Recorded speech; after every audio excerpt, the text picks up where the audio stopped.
Party పదవులు పొందిన నాయకులు అంతా కష్టపడి పనిచేసి వైసీపీ పార్టీని అధికారంలోనికి తీసుకుని వచ్చి వైఎస్ జగన్మోహన్ రెడ్డిని ముఖ్యమంత్రిని చేయాలని కాకినాడ సిటీ మాజీ ఎమ్మెల్యే ద్వారంపూడి చంద్రశేఖర్ రెడ్డి పిలుపునిచ్చారు. కాకినాడ వెంకటనగర్లో గల సిటీ మాజీ ఎమ్మెల్యే ద్వారంపూడి చంద్రశేఖర్ రెడ్డి నివాసానికి ఇటీవల వైసీపీ బీసీసీఎల్ సెక్రటరీగా నియమితులైన కడియాల చిన్నబాబు భారీ ర్యాలీగా తరలివచ్చి మాజీ ఎమ్మెల్యే చంద్రశేఖర్ రెడ్డిని మర్యాదపూర్వకంగా కలిశారు. ఈ సందర్భంగా చంద్రశేఖర్ రెడ్డి కడియాల చిన్నబాబును ఆప్యాయంగా పలకరించి ఆలింగనం చేసుకుని సాలువా కప్పి శుభాకాంక్షలు తెలిపారు. ఈ సందర్భంగా కడియాల చిన్నబాబు చంద్రశేఖర్ రెడ్డిని భారీ గజమాలు వేసి ఫ్రూట్స్ బొకే అందించి ఆశీస్సులు అందుకున్నారు. ఈ సందర్భంగా కడియాల చిన్నబాబు మాట్లాడుతూ రాష్ట్రంలో తిరిగి వైసీపీ జెండా రెపరెపలాడే విధంగా కష్టపడి పనిచేసి ఎమ్మెల్యేను గెలిపించుకుంటామని అన్నారు. జగన్మోహన్ రెడ్డి సీఎంగా చేసుకుంటామని అన్నారు.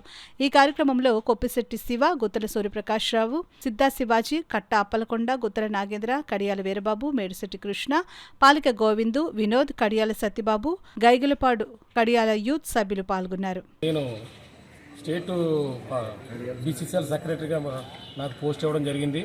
దాని నిమిత్తం మర్యాదపూర్వకంగా మొన్న కురసాల కన్నబాబు గారు కాకినాడ ఎమ్మెల్యే గారిని ఈరోజు మన ద్వారంపూడి చంద్రశేఖర్ రెడ్డి గారిని మర్యాదపూర్వకంగా కలవడం జరిగింది. సార్ ఎంతో బాగా ఆప్యాయంగా పలకరించి అందరినీ కూడా పేరు పేరుని పలకరించి ఆ పార్టీ కోసం అందరూ కూడా కష్టపడమని, రేపు రానున్న రోజుల్లో భవిష్యత్తు అంతా మీకే ఉంటుందని చెప్పేసి సార్ చాలా ప్రేమగా ఆప్యాయంగా మాట్లాడడం జరిగింది.